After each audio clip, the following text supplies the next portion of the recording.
cada quien en su momento, las chicas pidieron la Barbie de última línea, ¿no?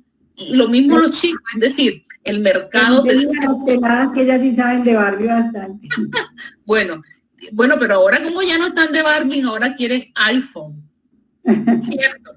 Y entonces yo medio en broma, medio en serio, yo le dije, bueno, ¿y esta gente hasta dónde va a llegar? Y que el iPhone X, y después al año el iPhone XX, y después al año y medio el iPhone XXXY, y así sucesivamente, y resulta que tienen los iPhone nuevos, pero el mercado va determinando un consumo por moda. Entonces tú te sientes al último grito de la de moda si estás con el último iPhone. Entonces ese es el juego que te impone el mercado. Entonces ese es el llamado que yo le hago. Chicos, sean consumidores bien informados. Entonces fíjate que, ¿por qué tú asumes querer tener ese iPhone? Porque te hace cool, te hace estar a la última moda. Entonces fíjate que hay un simbolismo, y ese simbolismo se traduce en la significación que se transmite por poseer o usar determinado tipo de cosas y otras no.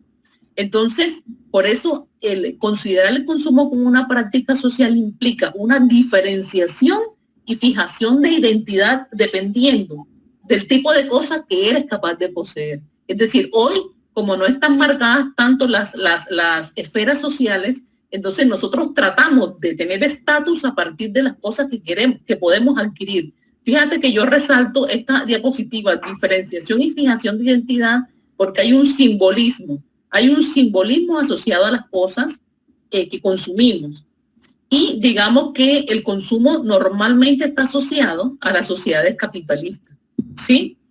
Y normalmente las teorías económicas dicen, los consumidores, o sea, teorías económicas muy antiguas, dicen que nosotros, tú, todos los que están escuchándome, la doctora Nadillo, y que somos consumidores racionales. Es decir, que nosotros consumimos y tomamos decisiones justas de consumo, porque somos consumidores racionales. En cambio, hay otra teoría que la cuestiona, que dice, perdón, realmente a veces somos consumidores racionales, pero la mayoría de las veces no lo somos. ¿Por qué? Porque somos consumidores que actuamos emocionalmente. Las grandes empresas y el mercado tienen la posibilidad de jugar con las emociones tuyas. Entonces ya no te venden un tiquete aéreo, te venden la experiencia de tu vida. Y además, cuando te van a vender el tiquete aéreo, te colocan una playa paradisíaca, es decir, y tú realmente te estás creyendo que eres el que están proyectando en el comercial. Entonces, con el tema del marketing y todo lo digital, son capaces de venderte experiencias.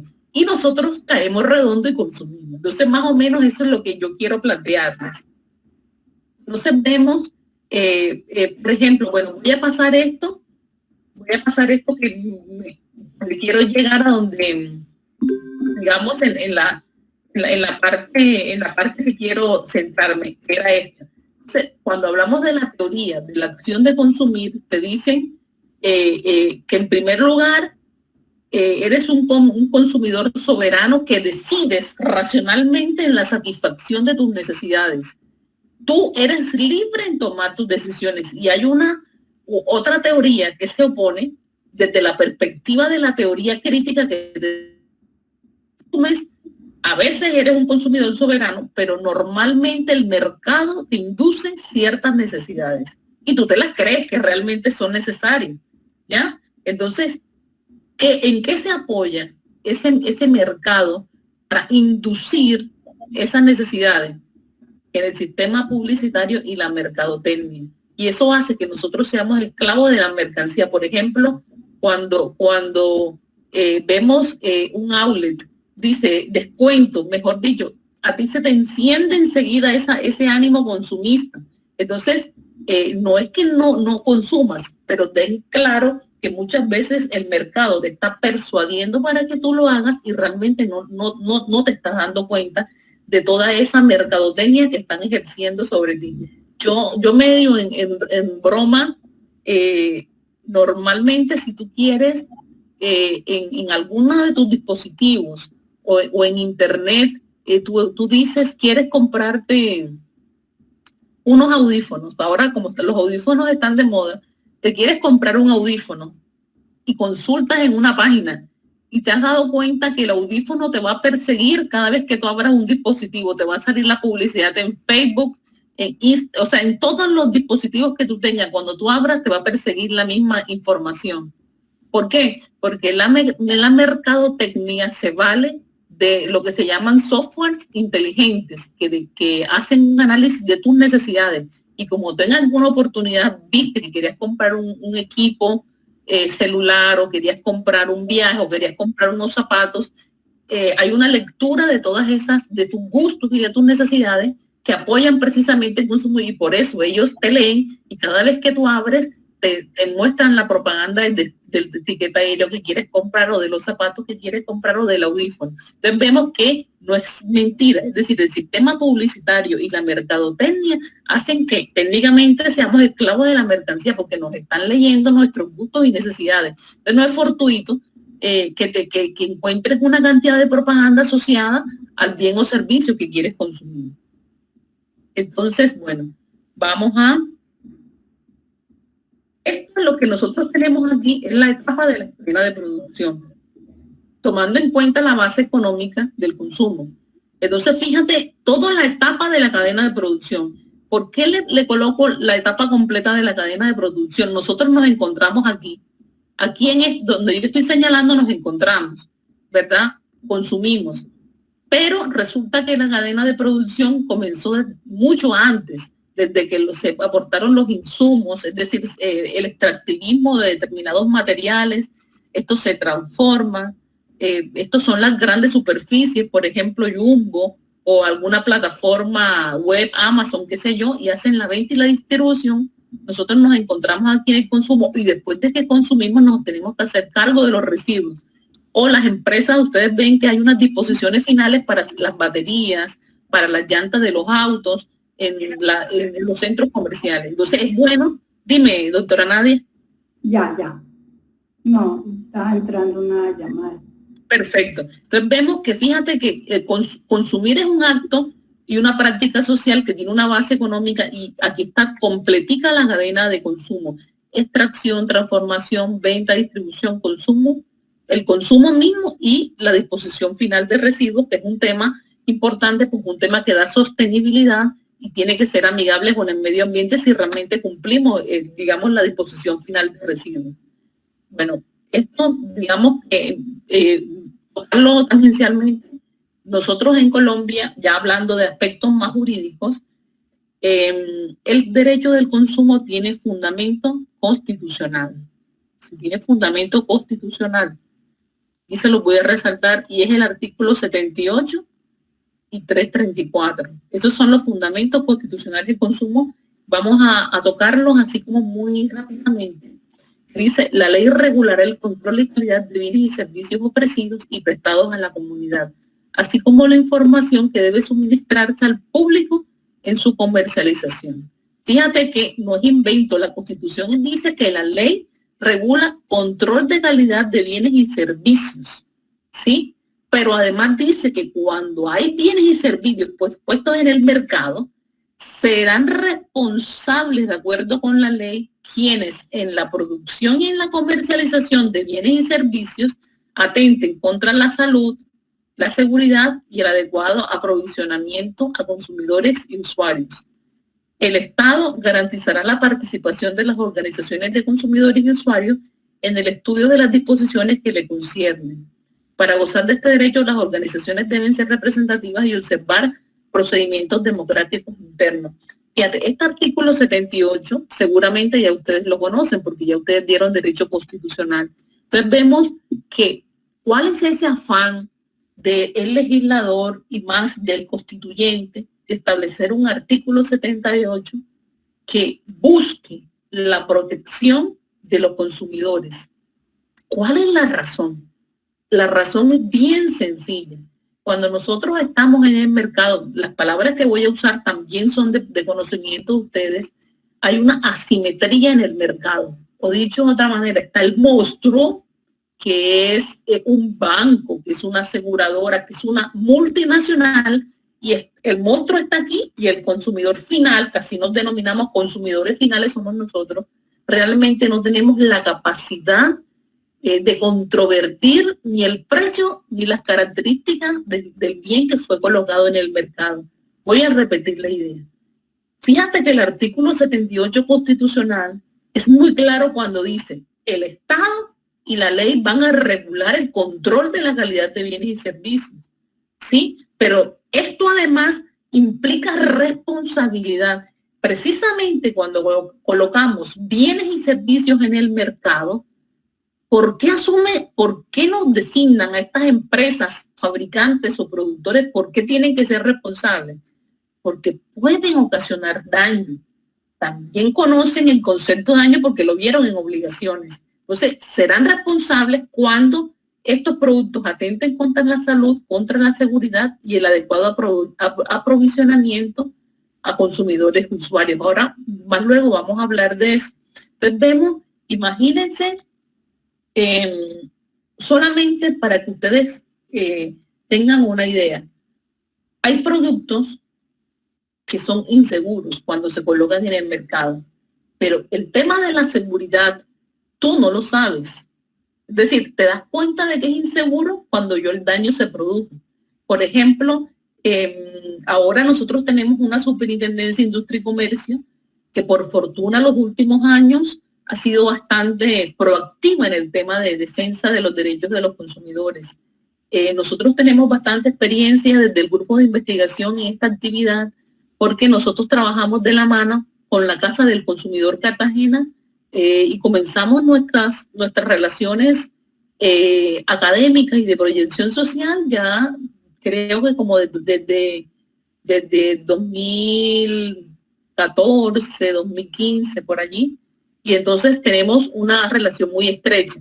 Y estamos clarísimos de toda la problemática relacionada con la vulneración de los derechos del consumidor. Entonces a mí me gusta, digamos, decirle a las personas, mira, ¿qué tal? ¿Quién es el que más sabe? ¿Quién es el que más sabe del producto? No es el consumidor final. El consumidor final solamente tiene acceso a las características más visibles del producto. Pero quien maneja el producto a ciencia cierta es el dueño del producto, el fabricante y el distribuidor. Tienen que tener más presentes las características y determinar que no te causen un daño o que el producto no venga fallado. Entonces voy a dejar de compartir pantalla un momento para, digamos, discutir las primeras diapositivas que analizamos y digamos, qué le ha gustado de lo que yo he hablado hasta el momento, qué perspectiva, digamos, le ha llamado la atención. Quiero escucharles a ver qué tienen que decir. Por aquí tengo unos... Sí, dice las televisiones. Profesora. Sí, María Paula y Stephanie. Sí. Yo lo que me di cuenta de las primeras diapositivas... Y después habla María Paula. ¿Me escucha bien? Perfecto. Ok. Lo que las primeras diapositivas nos quieren, para mi concepto, decir es que nosotros desde que nacemos estamos expuestos al consumismo. De hecho, me llamó mucho la atención que usted dijera en cierto momento qué marcas son las Barbies, cuando Barbie de hecho es una marca. Entonces ahí nos damos cuenta de que nosotros estamos tan atrapados en el consumismo y en el marketing que le llamamos a los productos por el nombre de la marca, como Colgate, Barbie y cosas así que usamos normalmente. Entonces estamos atrapados, digamos, en el consumismo. Entonces me imagino que esa era una de las razones por la cual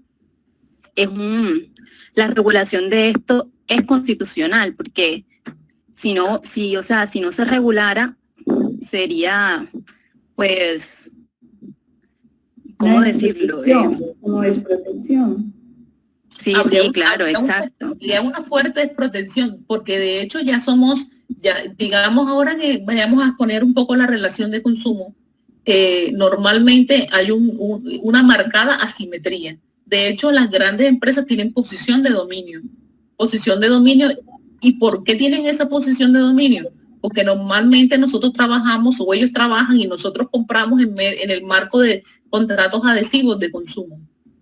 Ya ustedes también tienen claro el concepto de contrato adhesivo. Imagínate que yo yo vaya al aeropuerto en una, ay, ¿por qué no me rebaja el tiquete aéreo? Ay, rebájemelo, por favor, hágame una rebajita del tiquete aéreo. Se van a morir de la risa, ¿cierto? Precisamente ellos te dicen, mira, el trayecto a Bogotá te vale esto, si lo tomas el viernes te vale esto, si es el domingo esto, si es esto, y punto.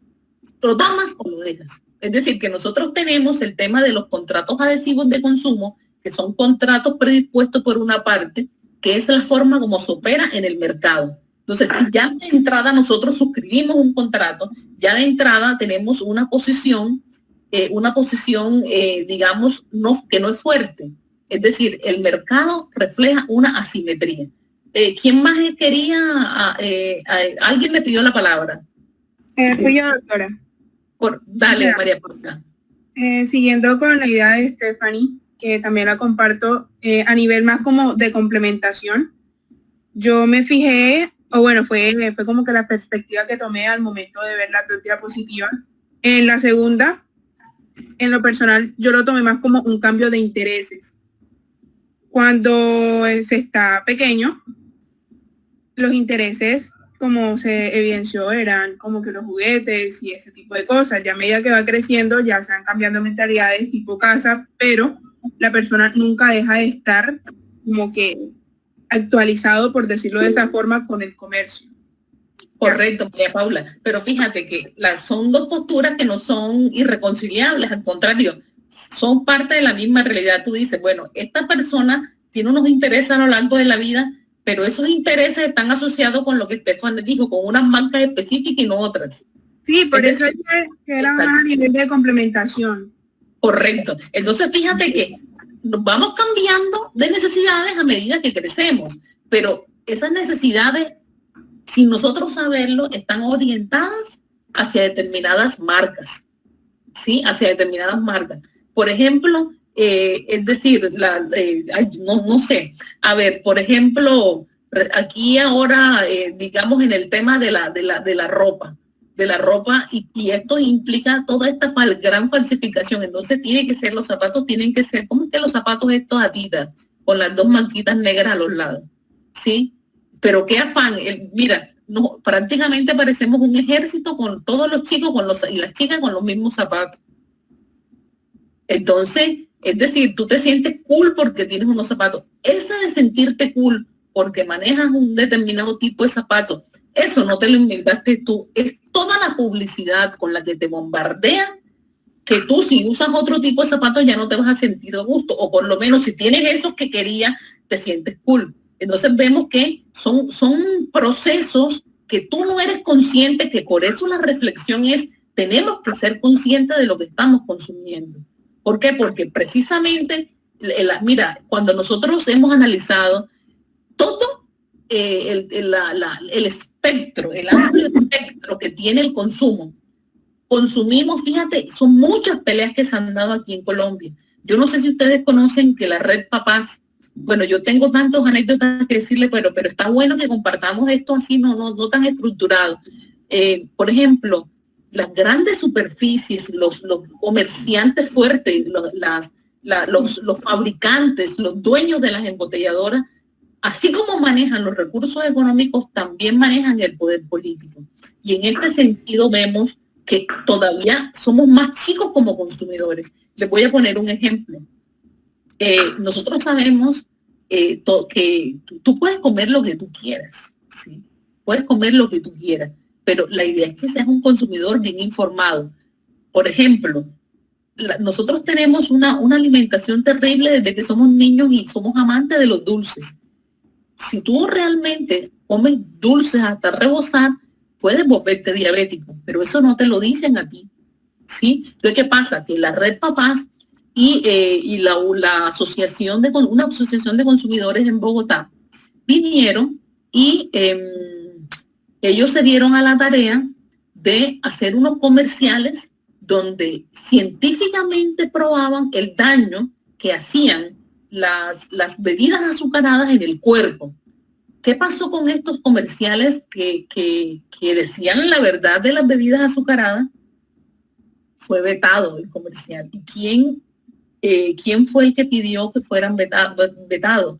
las empresas embotelladoras de bebidas, o sea, PepsiCo, Postobón y todas los juguitos que vienen en cajita. Entonces vemos, fíjate que ellos no están ofendiendo a nadie, es decir, tienen el derecho de asociarse y el derecho de expresar, digamos, una postura, así como una persona dice, ay, a mí me encanta comer, la otra dice, pues a mí también me encanta comer, pero yo soy una consumidora bien informada y soy moderada cuando tomo bebidas azucaradas. Entonces ellos vinieron y comenzaron a hacer campaña con videos educativos y científicos probando todo el daño que las bebidas azucaradas hacían en el cuerpo humano. ¿Qué pasa? Les bloquearon los comerciales. ¿Qué pasó? Tuvieron ellos que tutelar para efectos de que le permitieran la emisión por redes de estos videos. Entonces, esto es solamente una pequeña muestra de cómo los consumidores finales realmente somos vulnerables. Y no somos vulnerables en cuanto a las decisiones que tomamos, sino cuando hacemos valer nuestros derechos de asociación y nuestro derecho a la participación, vamos a tener el poder económico que representan estas grandes marcas, asociados también, porque si tienen el poder económico es más fácil que tengan el apoyo político y bloquear este tipo de cosas. Entonces, fíjate que, digamos, la pelea grandísima que hay en el Congreso de la República para que las marcas que dicen grasas saturadas o alto en azúcar se noten de entrada cuando tú tomas un producto de esa naturaleza. Si ya tú lo quieres consumir, bueno, consúmelo, pero estás sobreadvertido. Fíjate que no se pone en cuestión la libertad que tú tienes de elegir, pero si tú vas a elegir, elige de manera informada. Entonces, nada más la discusión que hay en el Congreso de la República por el tema de las marquillas. ¿Qué tipo de marquillas se le colocan a los productos que tienen grasa saturada, que tienen azúcares o que son ultraprocesados? Entonces, fíjate que son discusiones que dan los ciudadanos en el Congreso de la República, que son unas discusiones muy duras. ¿Por qué? Porque ellos dicen, bueno, imagínate, si nosotros tenemos estas ganancias en ventas de la Coca-Cola, o en ventas de la Pepsi, o en ventas de juguitos Hit, y la gente de la noche a la mañana se nos vuelve que no quiere tomar azúcar, significa que vamos a perder un nicho de mercado y vamos a tener pérdidas. Entonces, no quieren dejar que las personas sean consumidores bien informados y por eso vetan este tipo de iniciativas. Entonces, ¿qué opinión les merece a ustedes esto que yo les estoy contando? Y así es con todo. Así es con todo. Por ejemplo, a mí hace más o menos 2 semanas me escribió una liga de consumidores de Bogotá, que son gestores de un proyecto de ley que se llama Consumidor Inmobiliario, que está Consumo Inmobiliario, que protege a las personas que compran inmuebles para que no les pase cosas por el estilo como el edificio Acuarela, con los edificios construidos por los Quiros, etcétera, porque el comprar una casa en este país realmente es el negocio de la vida. No todo el mundo tiene acceso a la casa, entonces los recursos normalmente y los préstamos que se hacen se invierten ahí. Mira la frustración que puede tener una persona cuando realmente quería adquirir su casa y resulta que la casa no corresponde a las características que tenía. Resulta que no era compraventa, sino que era un negocio fiduciario. Es decir, hay un montón de actividades que no cuadran con, digamos, el negocio que tú realmente pretendías hacer. Entonces, quiero escuchar a ver qué opinan ustedes sobre este tipo de reflexiones que estamos haciendo. Pues, bueno, ¿cómo está? Con respecto a lo que usted dijo sobre que muestran una información que va contraria a lo que los mercados muestran, pues es por el hecho de que ellos quieren darte una idea supremamente agradable de que tú vas a estar bien, que eso no te hace daño, pero al momento de que llega la parte contraria y te hace ver que realmente eso hace daño, que eso te puede causar una diabetes, una muerte y todo eso, pues ellos lo vetan por el simple hecho de que pues perjudica sus ventas, porque habrá gente que como que no tenía conocimiento sobre eso y pues simplemente ya no va a comprar o va a dejar de comprar. Entonces como que por ese lado no les conviene, así que eso es lo que quería compartir con usted. Muy bien. Entonces ahora voy a permitirme compartir nuevamente pantalla con ustedes. Dime, Feli.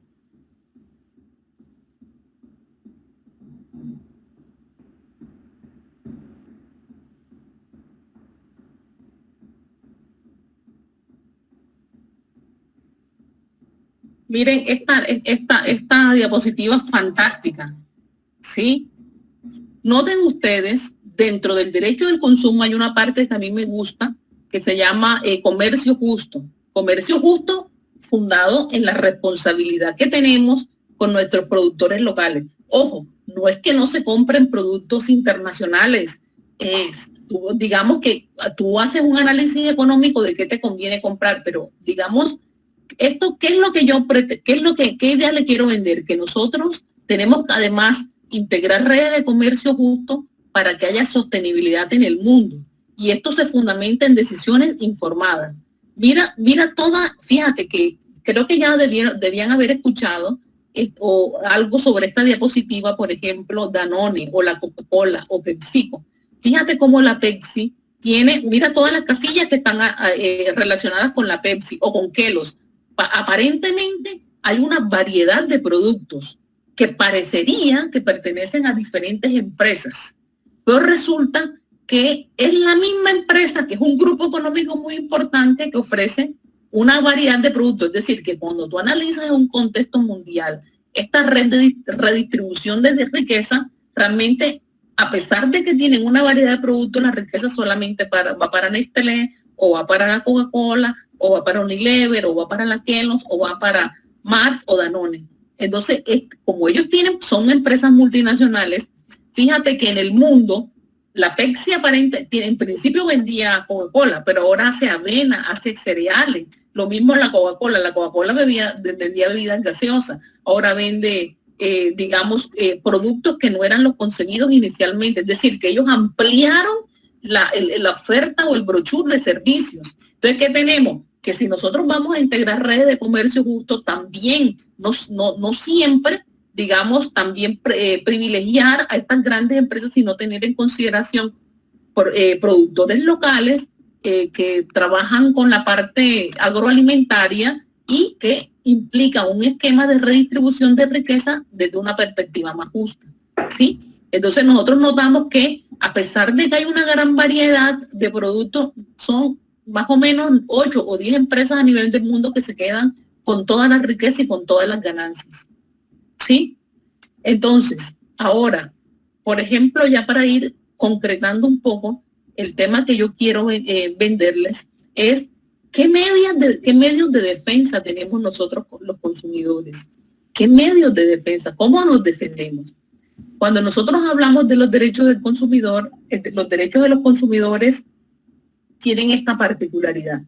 Son derechos de un colectivo y se defienden en forma colectiva, pero también pueden defenderse a título personal. Es decir, que yo tengo derechos personales como consumidores, pero también tengo derechos por pertenecer al colectivo de consumidores. Entonces, teniendo en cuenta esto, ¿qué medios de defensa tiene el consumidor?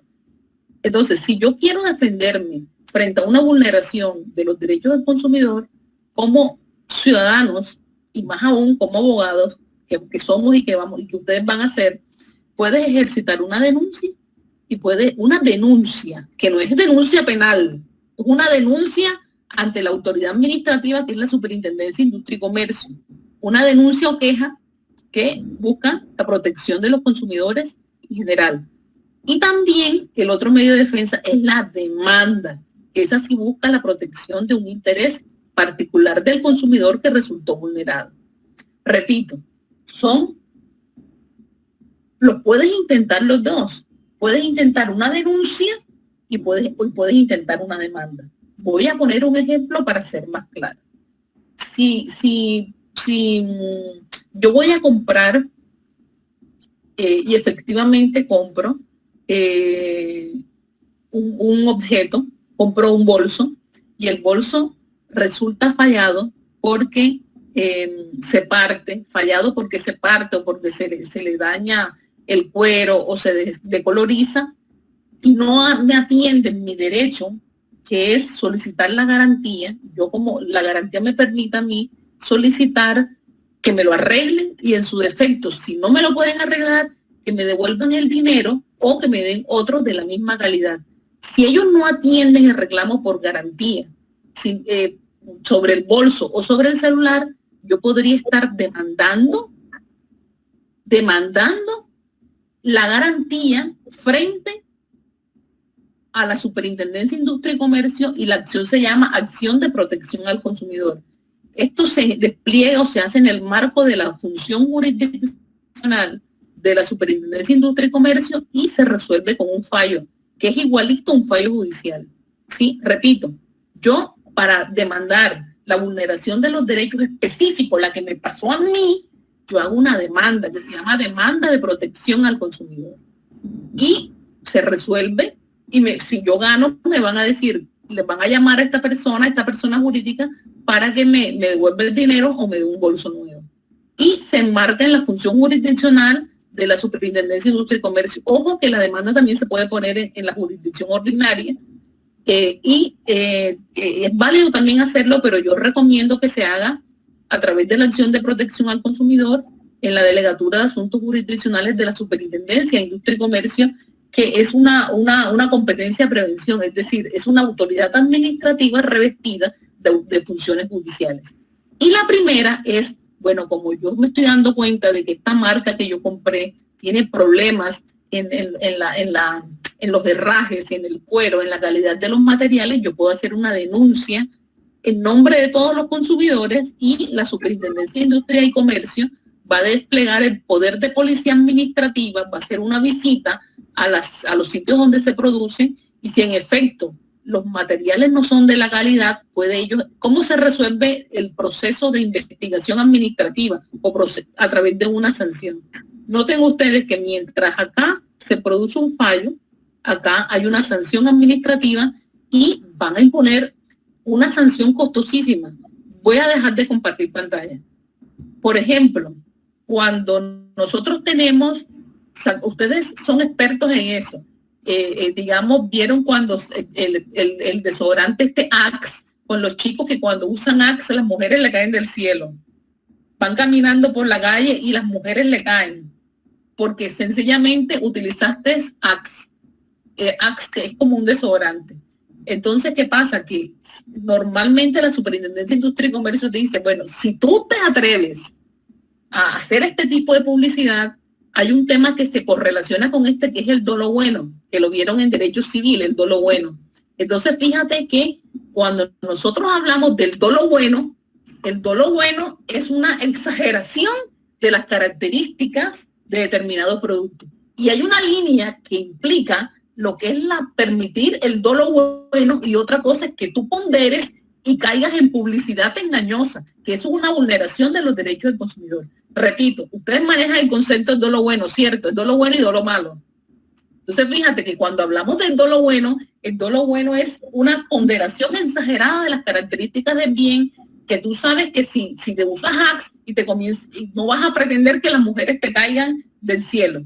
No puedes pretender porque, por ejemplo, hay unos productos que son del cabello para mujeres que tienen el pelo rizo y vienen y se usan el producto y parece que se hicieran queratina inmediatamente después del uso. O tú tomas una crema dental y parece que te hicieran diseño de sonrisa. Entonces nosotros estamos mirando que eso es una exageración de las calidades de ese producto. Y es diferente a exagerar el producto desde la perspectiva publicitaria de todo lo bueno y otra cosa es la publicidad engañosa. Son dos cosas diferentes.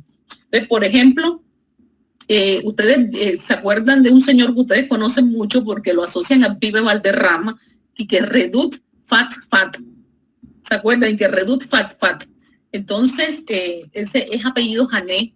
Y hay otro producto que Amparo Grisales publicitaba con fundamento en una sustancia extraída de la uva y según que si tú la usabas permanecía joven, secula seculorum, eternamente. Entonces, ¿qué opinión les merece a ustedes las sanciones?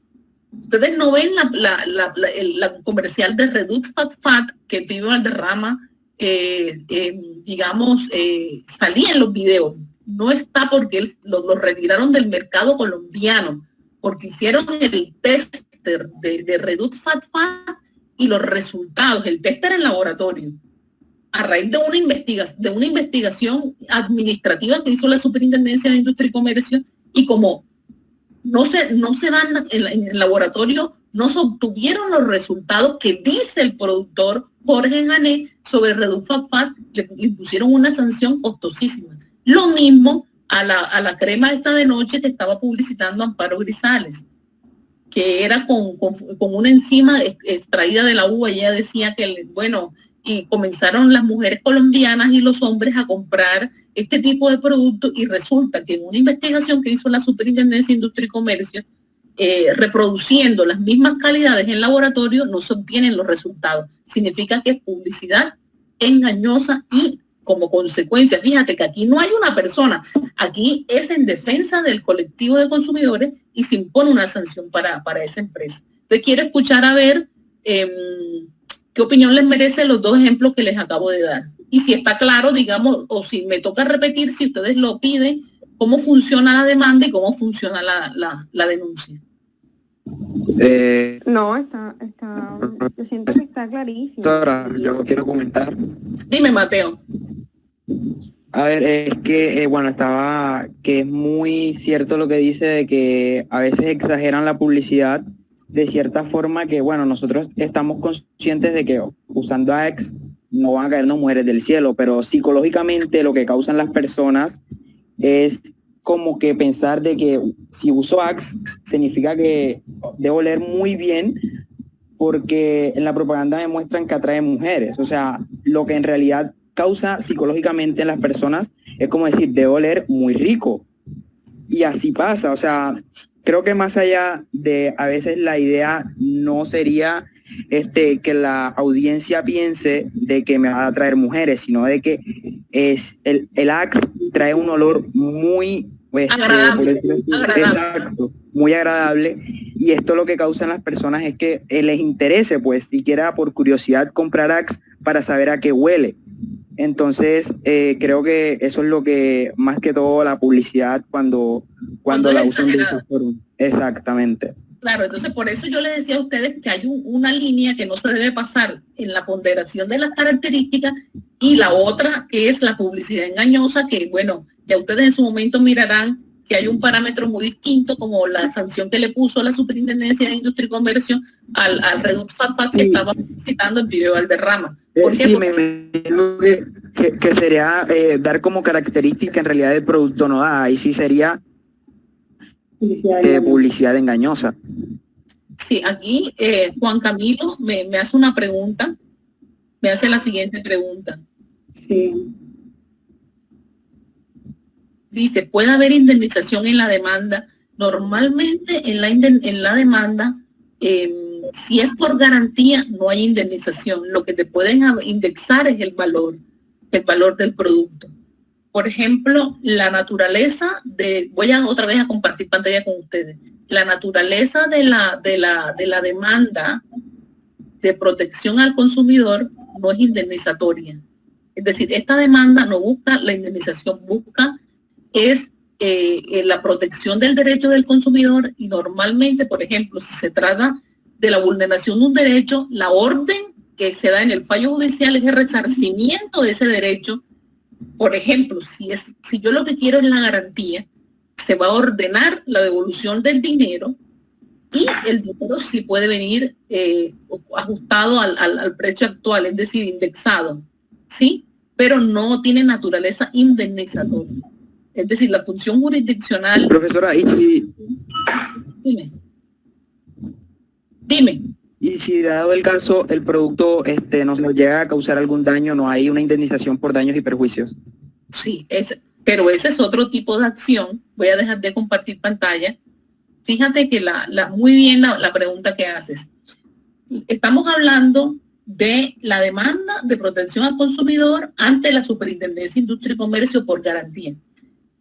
Fuiste un poco más adelante, que esa se llama responsabilidad por producto defectuoso, que es un tema diferente. Es decir, mientras la garantía atiende la calidad y la idoneidad, el producto defectuoso atiende otra categoría, que es la seguridad. Entonces, fíjate que el producto defectuoso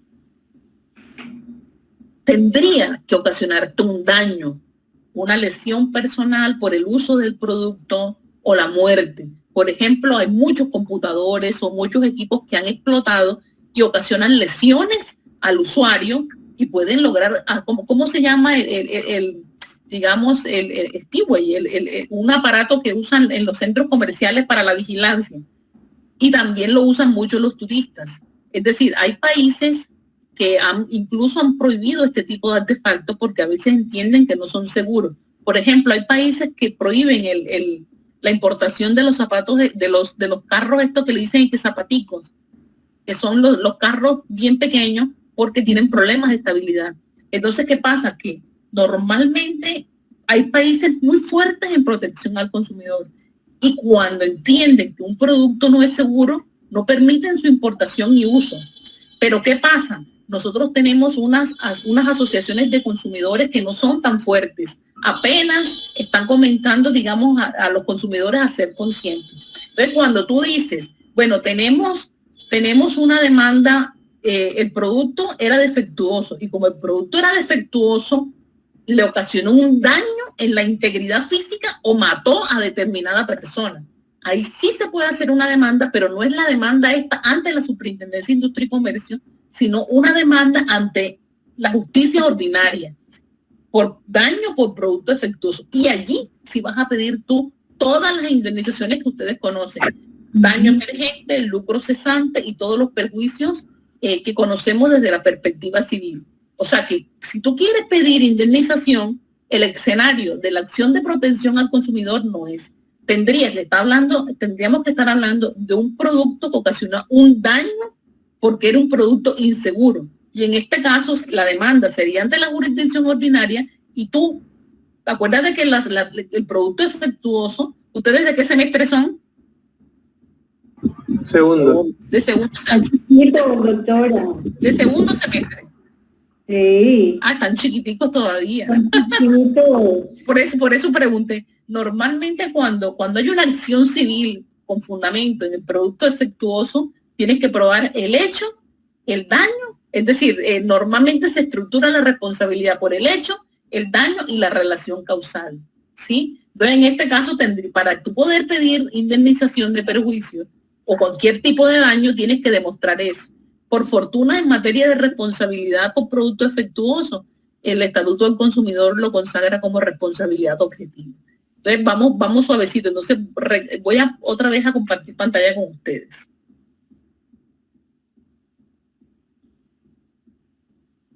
Y recapitulamos, ¿no? Entonces, estábamos diciendo aquí, nuevamente, los medios de defensa para la vulneración de los derechos del consumidor tienen dos perspectivas. La denuncia, que busca la protección de los intereses de los consumidores en términos generales, cuando a uno le dan promociones que no son, entonces tú vienes y entras a la página de la Superintendencia de Industria y Comercio y pones tu denuncia o queja. Y ellos van a investigar internamente y si hay mérito para ello, sancionan a la empresa. Son unas sanciones bien grandísimas, como la sanción que seguramente le van a poner a esta empresa de productos farmacéuticos. ¿Se acuerdan que hay 2 niños que se murieron? Eso es un producto defectuoso. ¿Se acuerdan hace como en enero o en diciembre que la madre fue a comprar la medicina a la farmacia y resulta que la caja decía un nombre, pero el producto que estaba dentro, el medicamento, no era? Bueno, eso se entiende que es un producto defectuoso, porque el producto defectuoso puede ser por el diseño, puede ser por la fabricación, puede ser por la información y por el embalaje. Es decir, cuando colocamos el problema de las cajas, que hay una información en la caja y adentro está un producto que es distinto. Entonces, y además, el otro nivel es la demanda. Como ustedes avanzaron más, pues si ustedes avanzan hay que darles. Entonces la demanda, yo apenas contemplé aquí la demanda que se hacía en la Superintendencia de Industria y Comercio y que atiende un interés particular y que se ejercita en el marco de la acción de protección al consumidor. Esta es la Superintendencia de Industria y Comercio. Pero si se trata de productos defectuosos, yo también puedo poner una demanda, pero ya no sería ante la Superintendencia de Industria y Comercio, sino que sería una demanda ante la jurisdicción ordinaria y podría solicitar pedir el daño con toda la indemnización de perjuicio que logres probar, porque el daño tiene que probarse. Si no lo logras probar, no puedes pedirlo. ¿De acuerdo? Vamos a ver qué más estaría bueno comentarles sobre este tema. Bueno, con esto, por ejemplo, la diapositiva, ya yo se las había anunciado en la clase pasada, que me parece muy importante y es relacionado con la relación de consumo. Es decir, ya está clarísimo que nosotros somos consumidores finales y hay una simetría en la relación entre yo que soy un consumidor final y Jumbo. Yo que soy un consumidor final y un banco que me ofrece una tarjeta de crédito. Yo que soy un consumidor final y Avianca, por ejemplo. Es decir, hay un desbalance o desequilibrio originado por el mercado, porque ellos tienen el poder económico y tienen la información. Entonces, yo quiero hablarles un poco sobre lo que es una relación de consumo.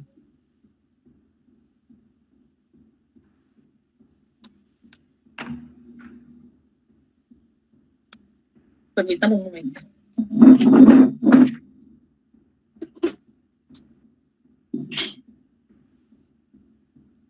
Va cerrando la puerta. Entonces, la relación de consumo, ¿se acuerdan que ya les habíamos planteado todo lo que era la cadena de consumo desde el momento en que de la naturaleza se extraen los insumos de la producción? Bueno, básicamente la cadena de consumo tiene estas partes. El productor o fabricante viene y se extiende todo por toda esta cadena, el proveedor o expendedor, y aquí estamos nosotros, los consumidores finales. ¿Sí? Es muy importante que tengan esto claro, porque desde la perspectiva del consumo, en el marco del derecho privado hay unas diferencias. El consumidor es la parte vulnerable, esta palabra de consumidor final se las he dicho como 10 veces, y somos consumidores finales vulnerables. ¿Por qué? ¿Por qué somos vulnerables? Porque en el marco de esta cadena, no, en primer lugar, no somos iguales, no tenemos principio de igualdad. Sí, voy a explicar por qué. Porque además los contratos que hacemos son contratos de carácter adhesivos. ¿Sí? No, lo voy a decir y les va a quedar allí, porque en materia de consumo, este es un factor de protección, porque no aplica el principio de relatividad contractual y por lo tanto la protección va a trascender el contrato mismo, ya explico por qué, ¿verdad? Y además porque en la materia se aplica un concepto de responsabilidad extracontractual. Entonces, nuevamente voy a reiterar lo que vamos a explicar. Esto que ustedes ven aquí es la cadena de consumo. Nosotros estamos aquí, somos los consumidores finales, y esto consumidor final, cuando lo miramos desde la perspectiva del productor, del proveedor o expendedor, somos desiguales en el mercado. Como somos desiguales en el mercado, por eso hay una normativa protectora del consumidor, garantista de los derechos de ese consumidor. Entonces, voy a explicar por qué hay esa asimetría o desequilibrio. En primer lugar, normalmente si tú haces un contrato desde el punto de vista civil o si haces un contrato desde el punto de vista comercial, nosotros vemos que somos iguales. Es decir, si tú vas a hacer vas a comprar un inmueble. Si tú compras un inmueble, te gusta una casa, no sé, en Alameda La Victoria. Tú le dices, mire, me interesa su casa. Cuando tú haces esa propuesta de comprar una casa, quien vende la casa y tú que compras la casa son ciudadanos comunes y corrientes que van a hacer un negocio y comienzan a regatear un precio. Significa que allá hay una igualdad. Si a ti no te convienen las condiciones en que te colocan de la venta de la casa, pues no la compras. Pero ese principio de igualdad que supuestamente la cita a las relaciones civiles y a las relaciones mercantiles no aplica en las relaciones de consumo. En las relaciones de consumo, el consumidor final es desigual y hay un desequilibrio con respecto del productor. Imagínate ustedes el consumidor final frente al grupo económico BBVA, por ejemplo, o Grupo Aval, ¿sí? Cuando tú vas al Grupo Aval, a ti te dicen, mira, vas a un banco, yo quiero que me hagan un préstamo. Bueno, señor, los préstamos, ¿cuánto necesitas? Te hacen una proyección del préstamo a 3, 6, al tiempo que tú quieras y te dicen, si es a 3 meses, esta es la tasa de interés y esta es la tasa de interés y tú lo tomas o lo dejas. Es decir, no puedes ponerte a discutir que te dan una rebaja sobre la tasa de interés. Y además te van a prestar dependiendo de tu capacidad de pago. Entonces vemos que el contrato en primer lugar es adhesivo, no tienes derecho a decir nada, solamente a firmarlo si estás de acuerdo, porque los contratos de adhesión son predispuestos por el banco. Significa que hasta tú no tienes ninguna injerencia en las cláusulas establecidas en ese contrato, en primer lugar. Y el principio de igualdad en materia de relaciones de consumo no existe. No hay igualdad en las relaciones de consumo por el tema de la simetría marcada por el mercado. Cuando un productor coloca un bien o un servicio en el mercado y pone las condiciones de venta. Además, fíjate que, voy a poner un ejemplo. Si tú vas, este consumidor, si yo compro una impresora o compro un computador Lenovo, normalmente si tú haces un contrato civil, si fuera un contrato civil, este consumidor nada más pudiera reclamarle a quien le compró, es decir, de aquí a aquí. Eso se llama principio de relatividad. Los contratos solamente producen efecto entre las partes. Principio de relatividad. Creo que ya conocían y si no, pues conozcan.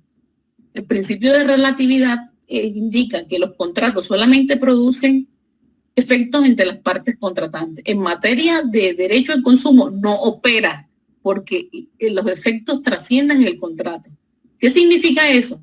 Que si yo compro un computador Lenovo y el computador Lenovo me sale fallado, yo puedo reclamar a Jumbo, que fue donde lo compré, o puedo ir directamente a la Lenovo y reclamar.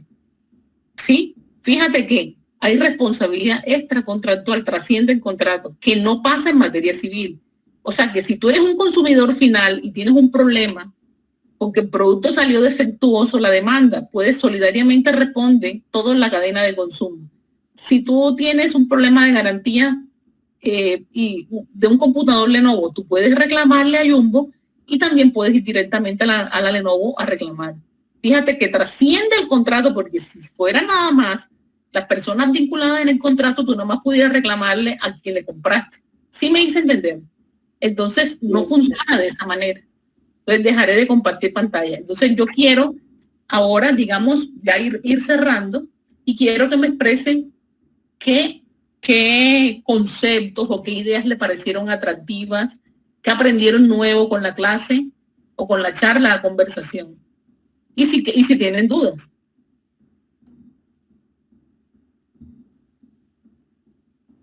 Bueno, a mí me pareció muy importante la parte en la que usted expresaba lo de ser un consumidor responsable.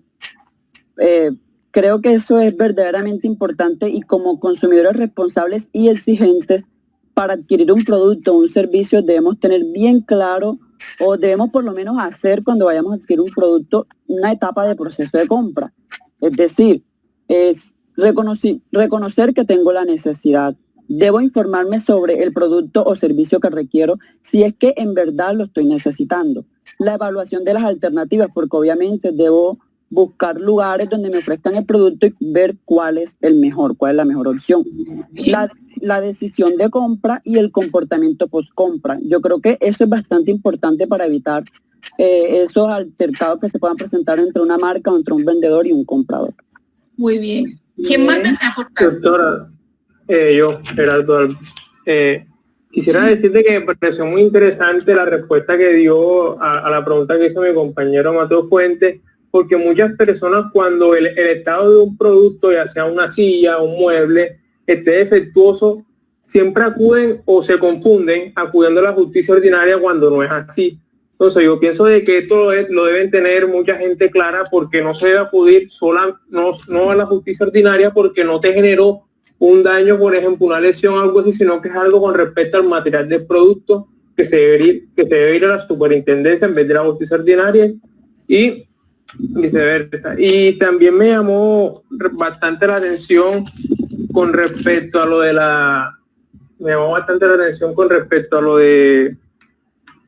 del estatuto del consumidor, pues que para mí, bueno, una opinión aparte, que es muy necesario, porque antes en Colombia, si bien está arreglado en la Constitución, el artículo 86 que usted dio, de que el Estado tiene que hacerse cargo de regular los productos que que hace frente las empresas, pues yo digo que el Estatuto Consumidor da como pie para que haya toda una regla formal para que los consumidores se sientan más protegidos. Y a pesar de eso, no hay como que una garantía así tan que garantice realmente que nosotros vamos a estar realmente protegidos.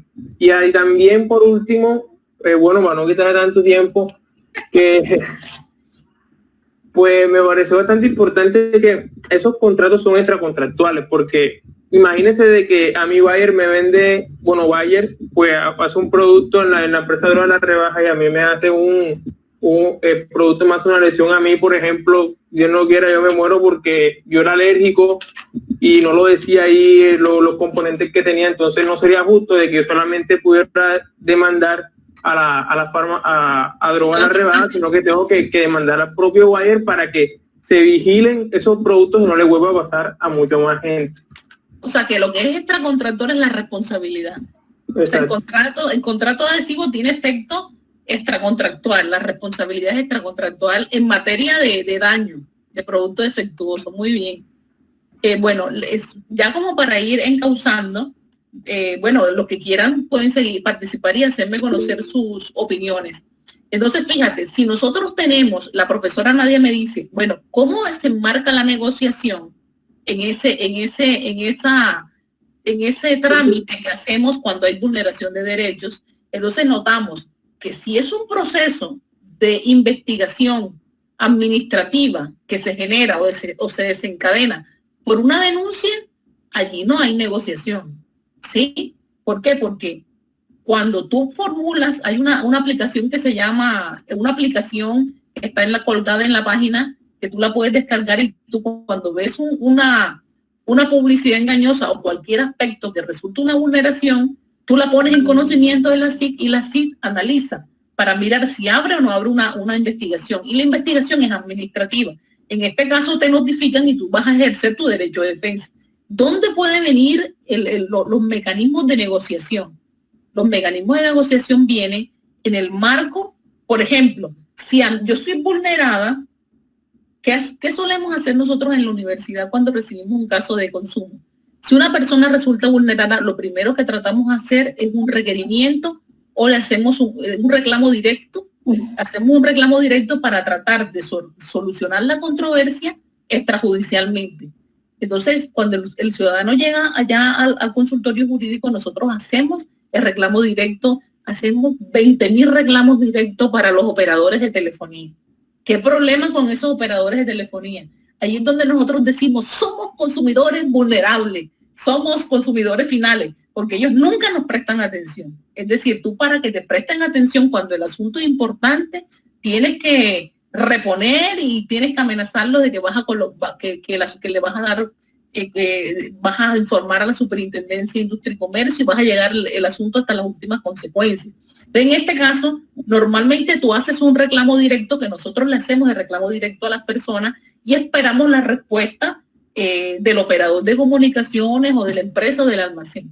Si no hay respuesta, que normalmente no la hay, fíjate tú que yo digo, bueno, esto aquí está perfecto, aquí no pasa nada, usted fue el que usó mal el bien, usted fue el que lo usó mal, esto aquí estaba perfecto y como usted lo usó mal, es culpa exclusiva de usted y no le vamos a responder. Entonces venimos la segunda fase y hacemos la demanda de protección al consumidor. Cuando tú presentas la demanda de protección al consumidor, en el marco ya del proceso hay una audiencia de facilitación, que esto es un medio de negociación.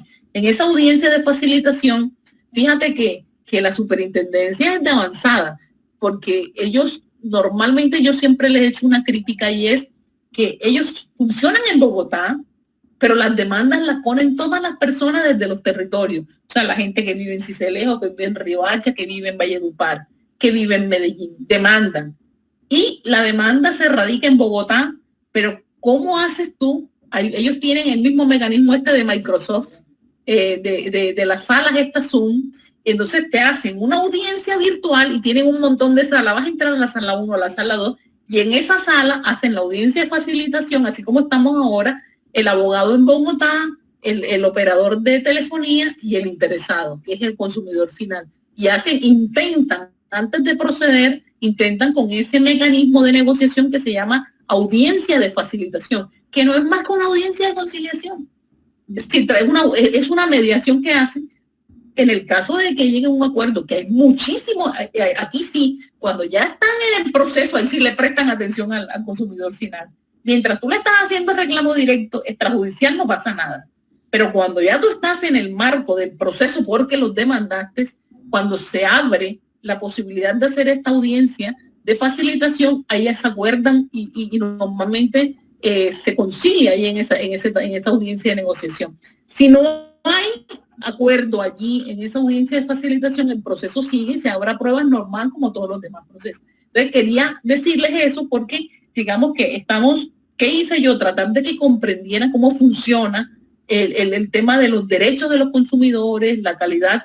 Normalmente todos los asuntos que tienen que ver con consumidores es porque hay una relación de consumo.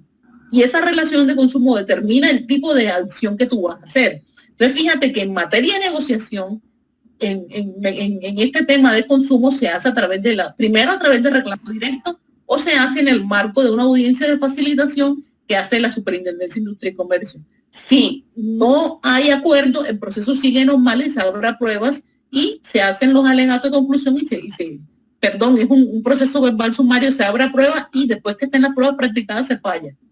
¿Ya?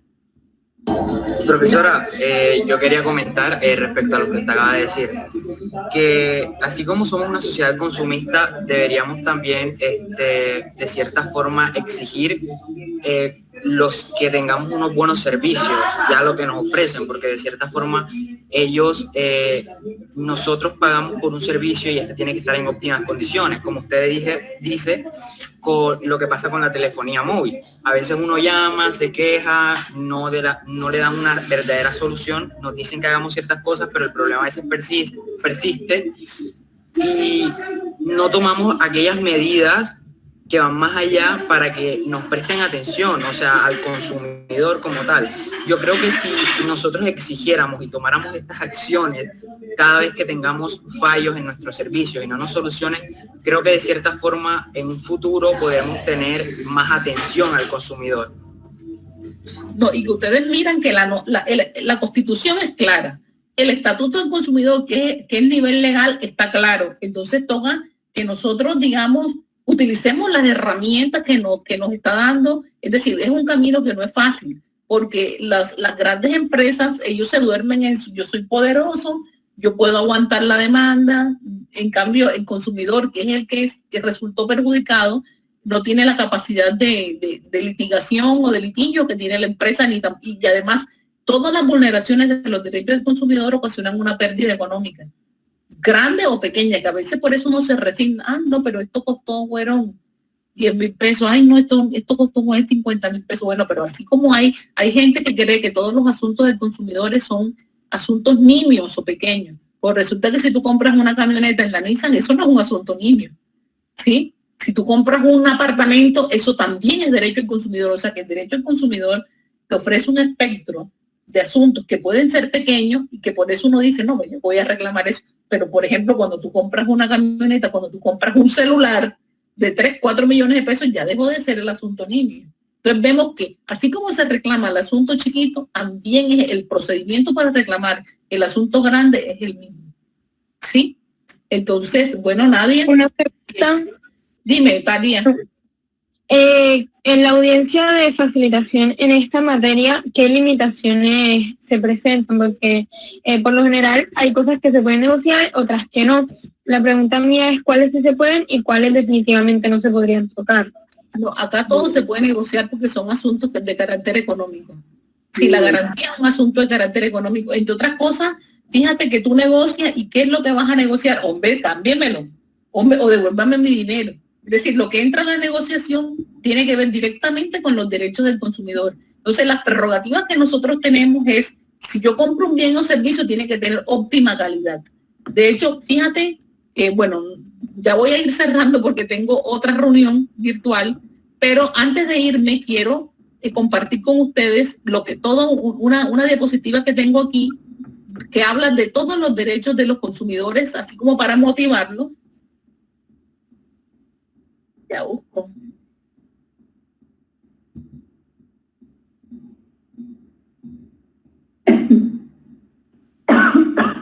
Fíjate, antes de irme, mira todos los derechos que tienen los consumidores, como no es como, digamos que el afán mío era dedicarme a compartir con ustedes el tema de que entiendan lo que el rol de consumidor final y lo que es una relación de consumo y cuáles, digamos, son la facilitación que hay en el marco de un proceso de una acción de protección al consumidor. Mira todos los derechos y todo, ser protegido de publicidad engañosa, celebrar contratos sin cláusulas abusivas, el derecho a elegir libremente, tratado con igualdad, no estar expuesto a riesgo con productos seguros, reclamar, recibir productos de calidad, ser informado. El derecho a la información es muy importante. Educarme, o sea, ser informado, pero además informar cuando me toca. Asociarme y formar parte de ligas y asociaciones de consumidores. Ser representado e informarme. Y también el consumidor no solamente tiene derechos, también tiene deberes. Sí, como actuar con ética, no como le decía la clase pasada, entonces compro un vestido hoy, me lo pongo, voy al baile, después mañana me lo quito y lo voy y lo devuelvo. Eso no es una conducta ética. Entonces vemos así, grosso modo, como son, cuando tú tienes estos derechos, la solución es que, si es por garantía, que te reparen el objeto o el bien y en su defecto resuelves el contrato. Cuando resolvemos el contrato, o me devuelves el dinero o, si no quieres resolverlo, me das otro bien de la misma calidad o superior al bien que resultó fallado, ¿no? Entonces, bueno, fue un gusto, chicos, estar con ustedes. Para mí siempre es un gusto acompañar a la profesora Nadia, que además yo la quiero mucho. Y digamos que ojalá haya sido